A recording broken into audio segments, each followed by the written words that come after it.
Former Giants star Tiki Barber is among those pushing back against suggestions the Giants are racist. He choked up during his radio talk show, recalling his visit to one of the team's owners on their deathbed years ago. So it was our off day, and I remember this. I get emotional when I think about this because why me, right? I went to his bedside. He's still alive at this point, and I just tell him, thank you for making me a Giant. And, the fact that the mirrors, and I always say this with the Tishes as well, they embraced me like I was family, you know what I mean? And so I know them intimately. So when I say I don't believe they're racist, it's because I know they're not.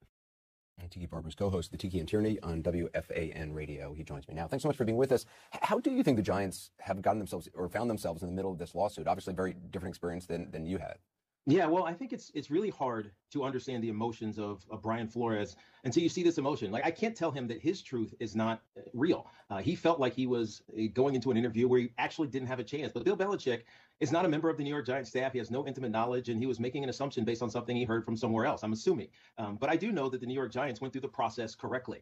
Maybe they had a favorite in Brian Daboll, who they ultimately hired as their head coach, who was the white offensive coordinator from the Buffalo Bills. But we know for a fact that John Tisch reached out to Brian Flores right after he was fired and said, don't take a job. We have interest in you.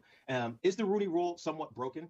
Absolutely. I think it injects candidates way too late in the process, 3 or 4 days before a team has to make a decision. So it needs to be amended in some ways. But to blanket call, generalize that NFL teams or executives within those teams are racist is a generalization that will always be wrong, because you can't just say that based on what history has shown us as far as hiring is concerned. And you know this, Anderson, because I'm sure you studied it like everybody else. The Rooney Rule is not working for head coaches, but it is working for other parts of NFL hiring. A few years ago, there was 1 black general manager in the National Football League. Now there are 7. And I think the process is working on the executive level. It still has a lot of work to do on the coaching level, but I think it's too harsh and too incendiary to say that just because there aren't enough black head coaches, that teams in the league is racist in general. It's too generalized.